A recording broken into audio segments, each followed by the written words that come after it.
Good morning, everybody. My name is Tyler Gerking. I'm a partner in our insurance recovery group here at Forella. And today, I thought I'd talk about some insurance coverage issues in the cannabis space.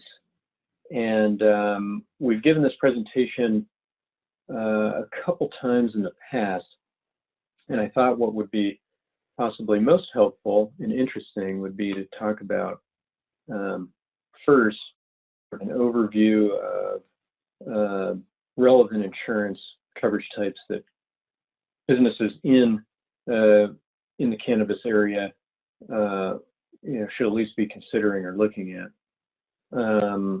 and then talk about just sort of briefly go over the case law landscape, and then talk about some cases that have been filed or have been decided over the past 6 to 9 months or so, just so you all can see sort of what's happening in the law with respect to insurance coverage for cannabis businesses these days. And I'm thinking I'll talk for maybe, like 30 minutes or so. But as Margaret mentioned, you can add your questions to the chat. And I have the chat function up on my other screen here. So if you submit a question, I'll try to address it as we go along. But if not, we can address it at the end. And we'll have some time at the end for some additional discussion. So with that, here we go. First, with the overview of the various kinds of coverages that businesses in the cannabis space will be, should at least be considering, depending on exactly what they're doing. You've got property insurance, typical property insurance that covers a business's interest in physical property, so would cover the business for damage to property that it owns or has an interest in, and it would also cover business interruption losses, that is, lost revenue due to damage to that property or to a property on which that business depends. Pretty much all companies that have interest in property will have some form of property insurance, and I'll talk about that much more specifically as we get into the case law. Then you've got cargo and inland marine insurance, which will cover the business's interest in property that's being transported often or stored somewhere. Again, it depends on the type of business you are, but if you are shipping or shipping product or shipping supplies, that kind of thing, that type of insurance would be relevant. Then there is crime insurance, which covers the business for essentially money stolen from it, which can arise particularly for cannabis businesses, including retailers. That includes employee theft, so theft by employees. So that's one that's very commonly held by all types of businesses.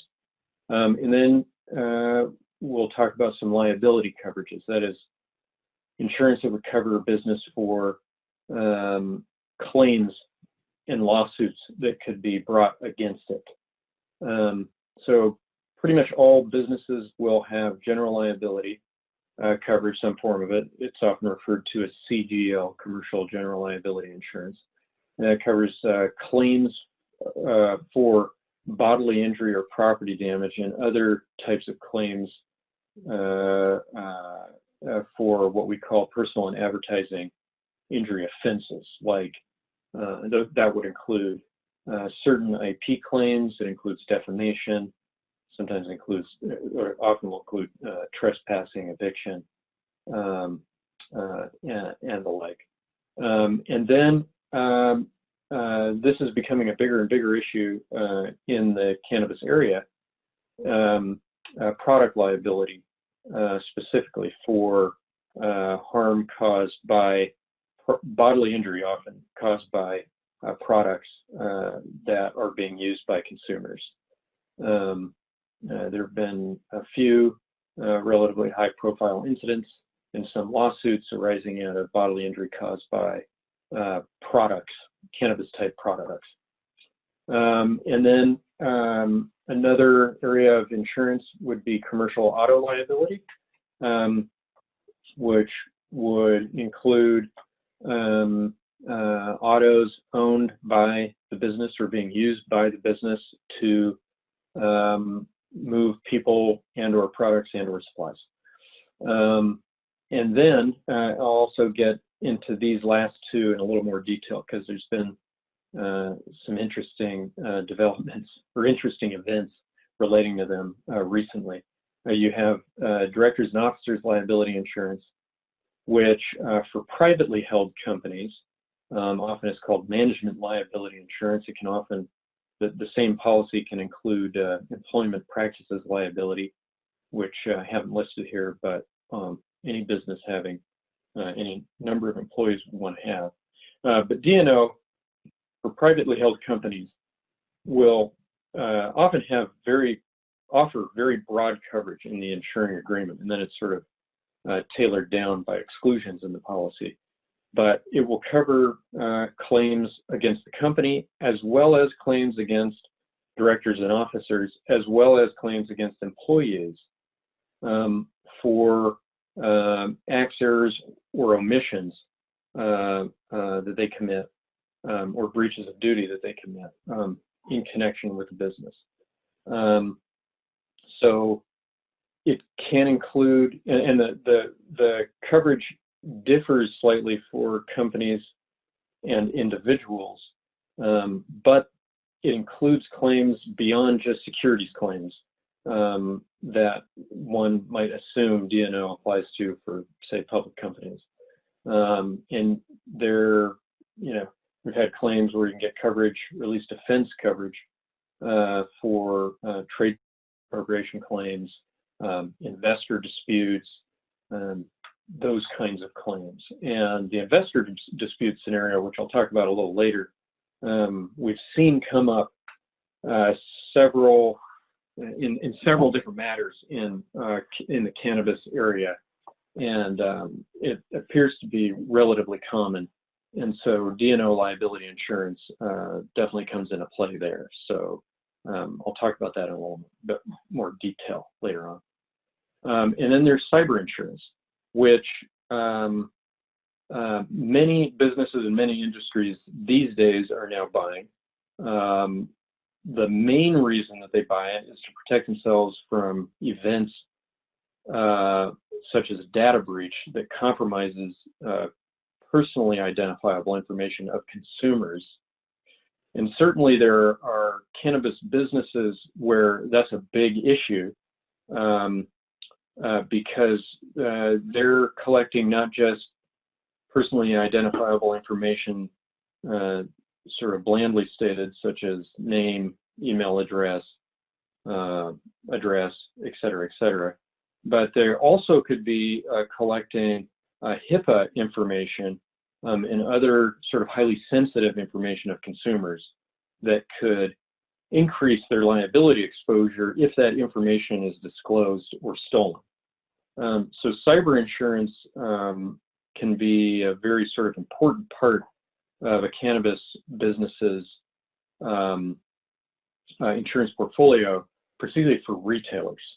So I'll talk about cyber insurance and a data sort of an exemplary data breach that occurred near the end of last year, or early this year, to give you sort of an example there and some context.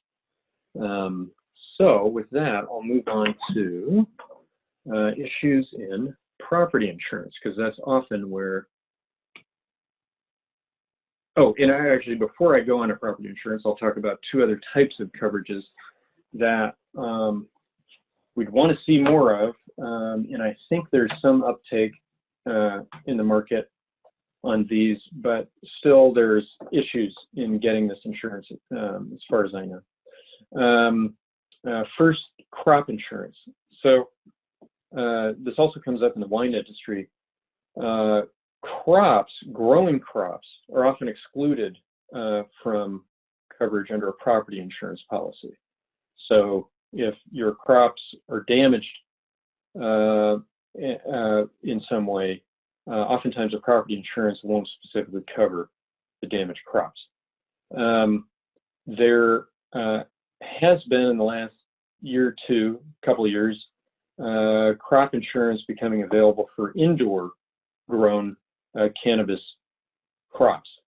But I think it's still somewhat limited in terms of the scope of coverage, and you still have an issue getting coverage for outdoor crops. And obviously this is a big risk for any growers. And so this is something that when you're buying insurance, you definitely want to think about, look into, talk with your broker about what might be available and what is not available, and really understand sort of proactively what you can get coverage for and what you are getting coverage for and what you're not. Additionally, product recall coverage, which kind of goes back to the product liability point I made before. If you put a product out into the marketplace that needs to be withdrawn because of some defect in it, a lot of companies in various industries will have product recall insurance, which will cover your cost and your economic losses in some instances for having to go through that recall process. This is available to certain cannabis businesses. It still can be somewhat limited. So I thought I'd just mention that, because that's, again, one you'd want to think about if you could have responsibility for conducting a recall of a product, and you'd want to know coverage, and if so, what you have, how much you have and what you have it for. Okay, so now I'll talk about some of the legal landscape for property insurance. And we have more case law in this area, property insurance, than others relating to cannabis businesses. And so I'll focus on this a bit. And I won't focus too much on the older cases, and by old I mean up to about 2017 or 2018, because we've discussed these in prior presentations, but I thought I'd include them as a reminder, and it kind of sets the stage for a few more recent cases that have been litigated or are being litigated right now. Okay, so the first case that practitioners talk about in this area came down in 2012, Tracy v. USAA Casualty Insurance. And the question in that case was whether an insurer was required to reimburse the cost of damaged medical marijuana plants under a homeowner's policy. And the court found that that damage was not covered for a couple of reasons, which I won't dwell on too much right now, but it's sort of the beginning of this line of cases about whether you can insure activities or property that is related to the cannabis, growing of cannabis or sale for legality reasons. In Colorado, then we had a case in 2016, Green Earth Wellness Center via Tain Specialty Insurance Company, where the court sort of took a very deep look at whether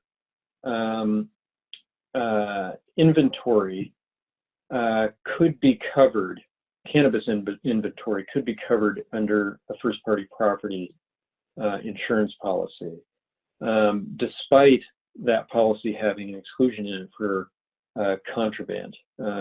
and the insurer was arguing that that exclusion applied because of how federal law defines cannabis in terms of defining it as contraband. And the court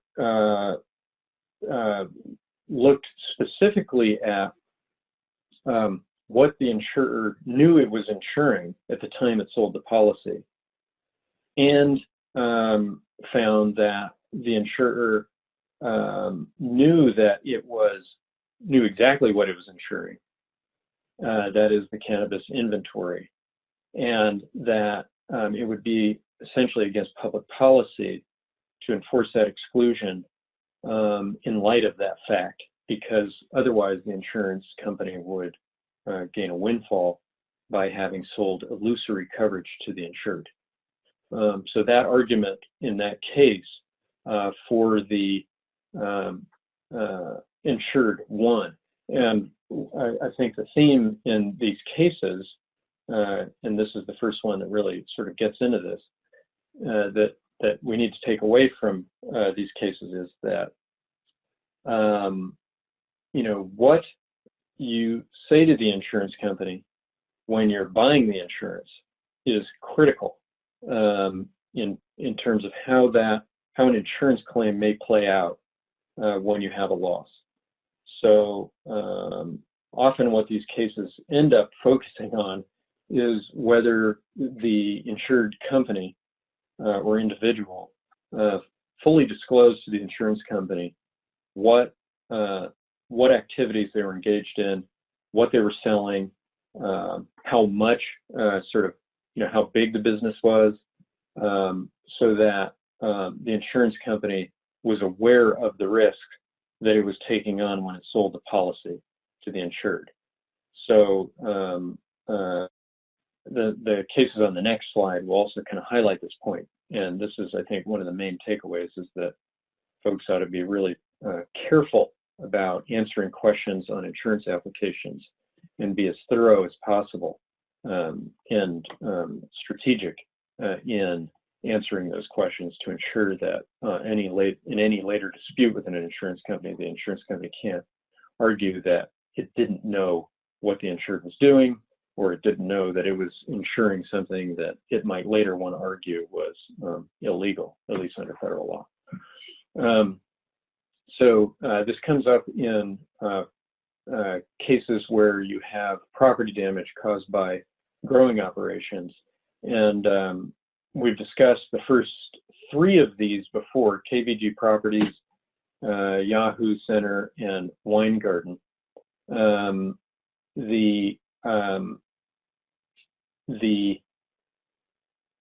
In KVG, I'll just briefly mention these again to kind of set the table for the last two on the slide.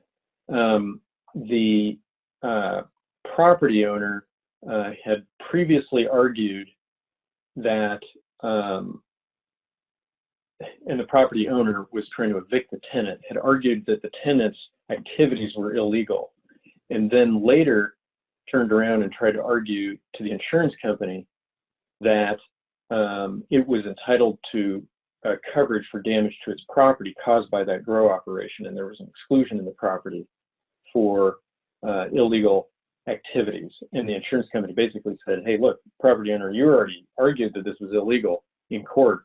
You can't turn around and argue that that exclusion for illegal activities does not apply. So the property owner loses in that case. The Yahoo Center case involved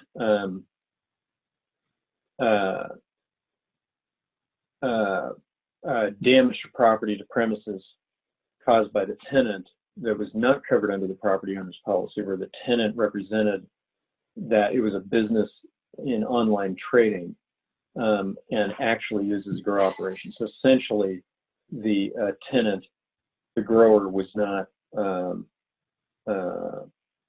forthright in the application, and that didn't work out well for the insured there.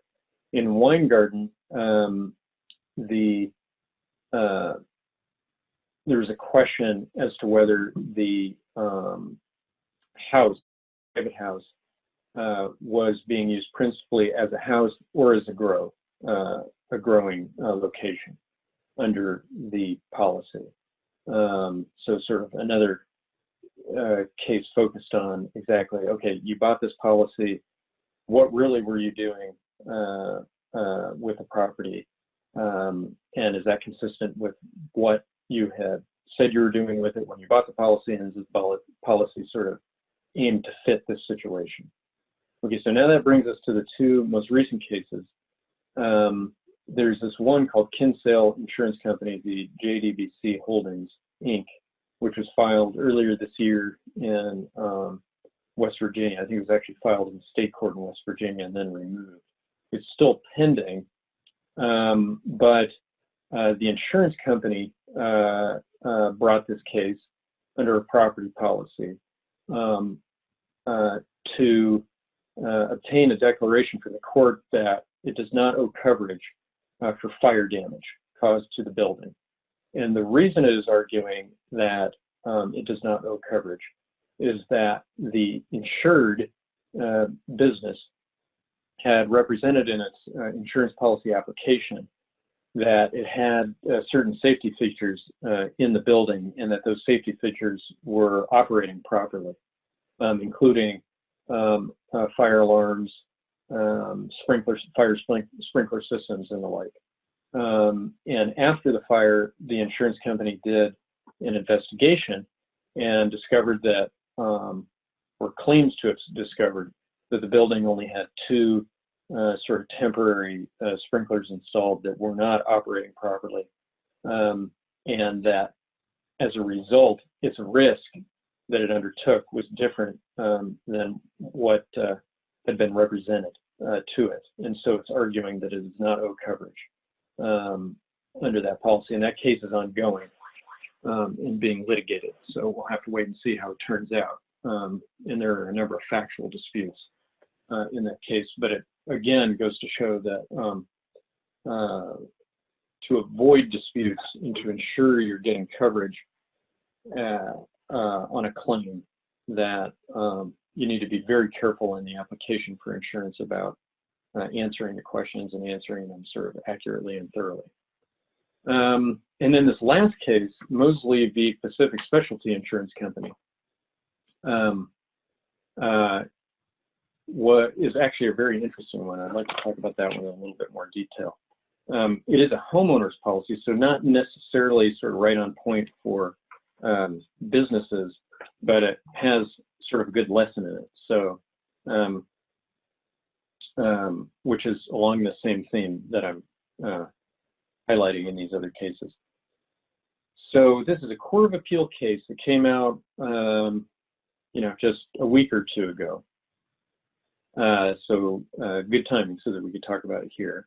The Court of Appeal reversed a summary judgment ruling that was in favor of the insurer on a breach of contract claim by the insured under a homeowner's policy. So the homeowner, the insured, had sued for breach of contract and bad faith for the insurance company's denial of coverage.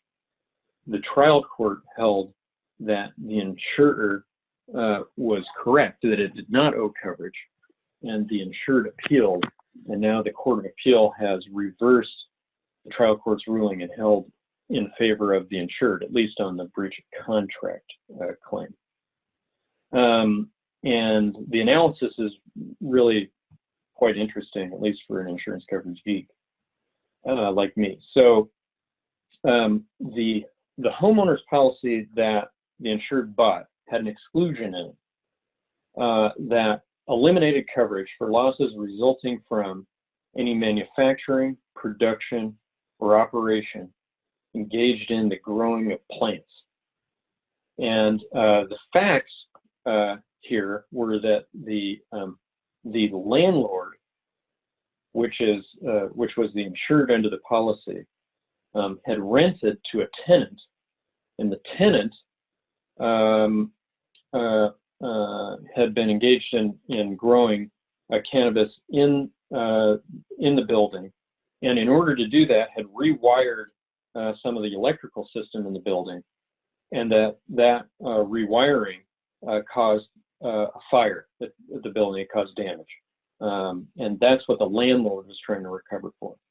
And so the insurance company said, well, we have this exclusion in our policy that eliminates coverage for losses resulting from any manufacturing, production, or operation engaged in the growing of plants. And clearly that's what was going on here. And that's actually what caused the damage, because the rewiring of the building by the tenant to help the grow operation is what caused the fire, and that was undisputed.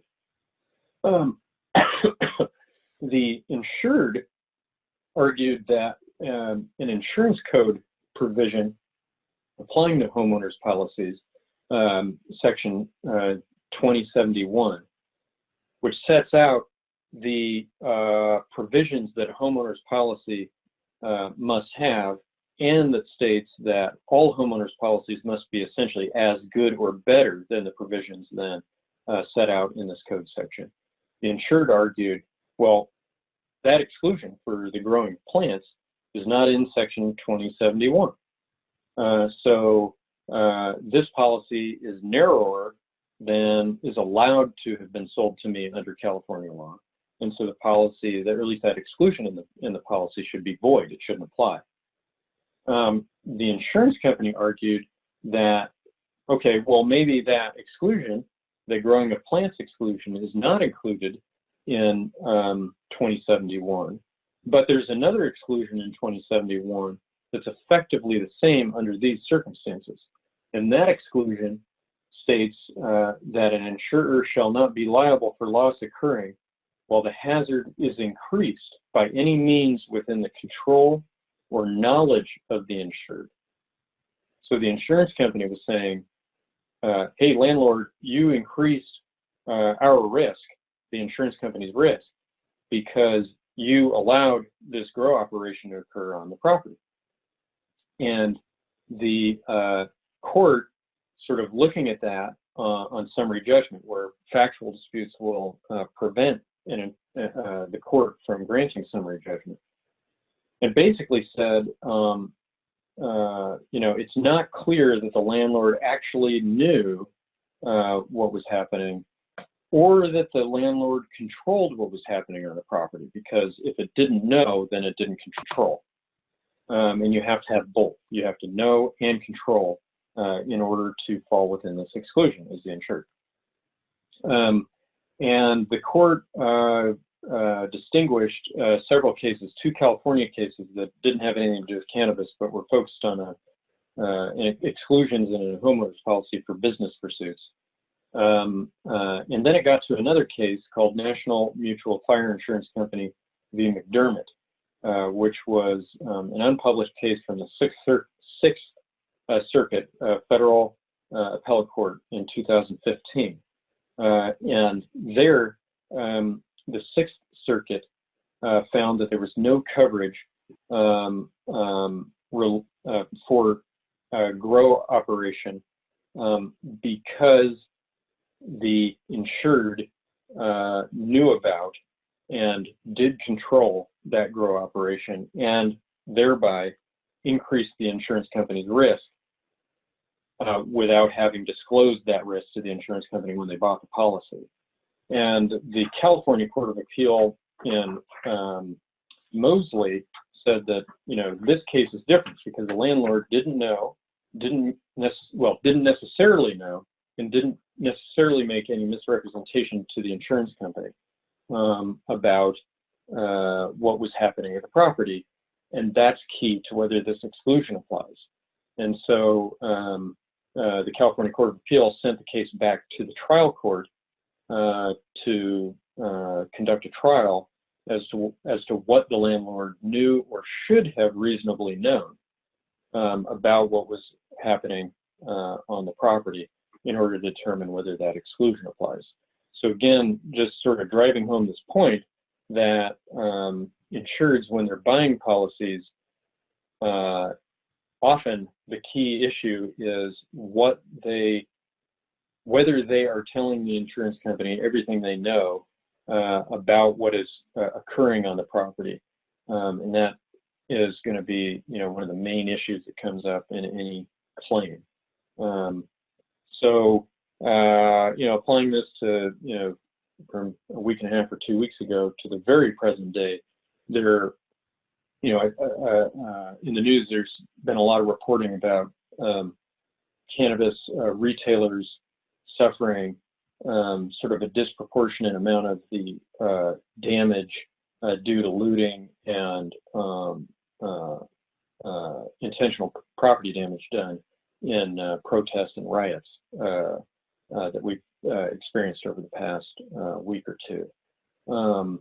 And what is, really going to be key, I think, in a lot of the claims that will arise out of that, because those businesses should have property insurance, and that property insurance generally should cover those types of losses. But insurance companies looking for ways to reduce or minimize or get out of their liability will be looking at what was represented to them about what was happening at those properties, and whether product was being treated, stored, maintained as it had been represented to them and in compliance with regulations. So anyway, that's where we currently are at in terms of the state of law on insurability under property insurance policies. I'll move on now to Dino liability. And I wanted to point out this case just because, it's not as if we needed any more confirmation that our world is just totally upside down and not as we believed it to be. But this case really confirms it. It's called Cultivation Technologies, Inc., the Scottsdale Insurance Company. And it involved its ongoing case, an investor dispute in a cannabis business where the investors allege that the former board and the former management was looting the company, essentially engaged in a sale of assets to a third party in which some of the board and or management had an interest in, and that the sale was not at arm's length, and essentially moved the company's assets to, out of the company into their hands. And so the investors removed the board and management and installed, new board and management. And they were dealing with the issue, and litigation broke out between the former people and the investors. And Scottsdale Insurance Company had issued a D&O policy to the company that was in effect when the claim was made. And it covered the former board against claims for allegations of wrongdoing when they were at the company. And in this case, the investor, so Scottsdale, defended the former board in this lawsuit, which is not surprising, and seems should have been how the insurance coverage played out. But the investors sued Scottsdale while the underlying suit was ongoing, and sought a declaration that Scottsdale should not be permitted to defend the former board members, essentially saying that those former board members had been removed because of illegal conduct, and that they should not get a defense.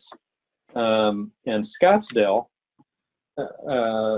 argued or moved to dismiss the case that on the grounds that the underlying case was ongoing and would determine, whether these former board members had engaged in misconduct, and that Scottsdale was required to defend them under the policy, and that the court should allow that underlying suit to play out. So Scottsdale sought to dismiss or stay that coverage suit in deference to the underlying case, which is the exact opposite of our Scottsdale's positions in many other cases that we've been involved with him on. So I just thought that aspect of it was funny. But more importantly, it shows that it's sort of an example of how disputes involving allegedly unseemly conduct by management or the board can get very ugly and can get very expensive. And that's why companies buy D&O liability insurance to protect, one, to encourage people to serve on the board and to serve in management, and then later to protect them when there are claims. And it can also cover the company if the company is being sued itself by a third party. So it's just sort of an example of how D&O liability insurance can work, in that it will provide at least a defense against allegations of not just misconduct, but illegal misconduct. And it will continue defending until there is often a final adjudication of that illegal misconduct. So it does provide significant protection to individuals as well as the company. So our last topic is cyber insurance. There was a data breach right at the end of last December and going into early January 2020 of a software platform that was used by a number of dispensary operators to essentially gather information in compliance with state and local regulations that those dispensaries were required to gather. So basically help them collect, store, organize data that they were required to keep by regulation. And that platform was breached, and the information of about 85,000 users was compromised. Consumers was compromised. And it involved the customers of three dispensaries, three larger dispensaries and some others, a couple of which were focused only on medical marijuana, whereas the third was selling recreational marijuana.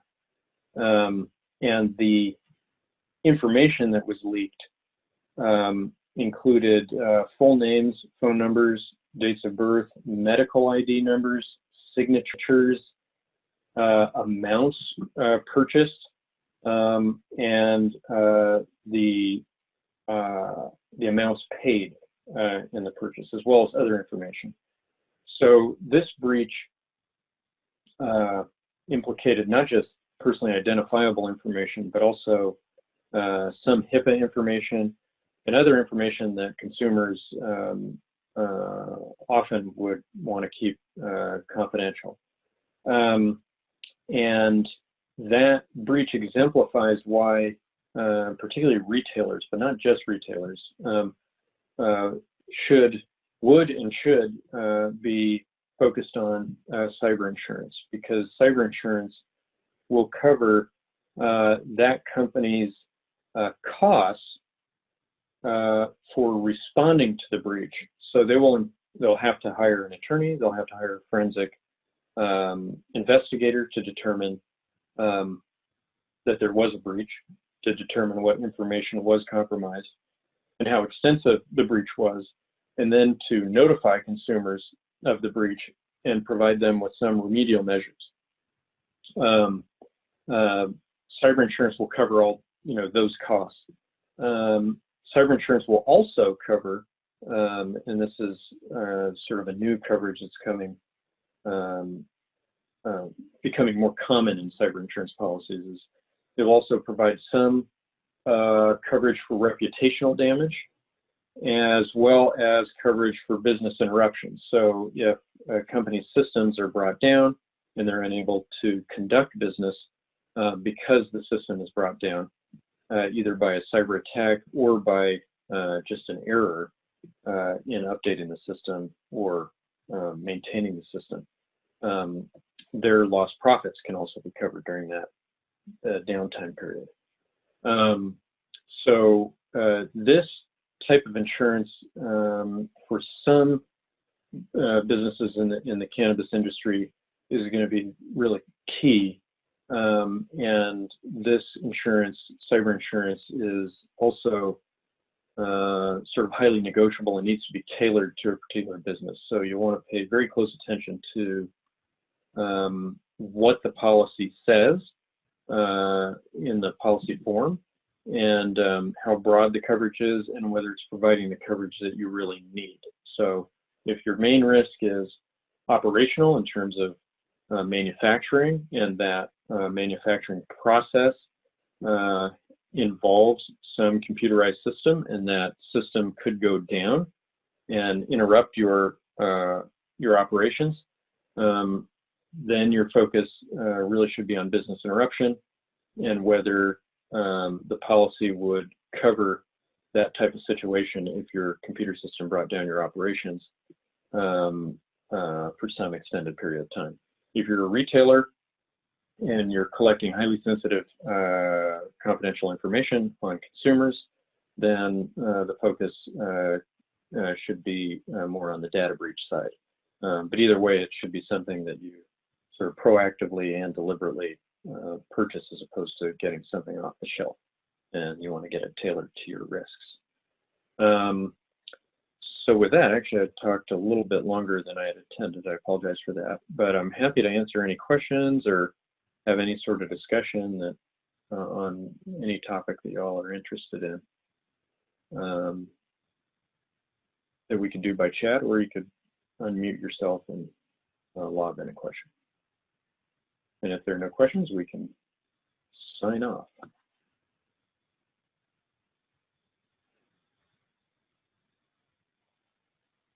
I don't see any questions coming in, Tyler. Thank you for the webinar. Everyone, thank you for joining. If you do want to stay and have a chat with Tyler, please do. Otherwise, we thank you for joining, and we hope to see you next week on Tuesday for the employment webinar. Thank you. Thanks, everybody.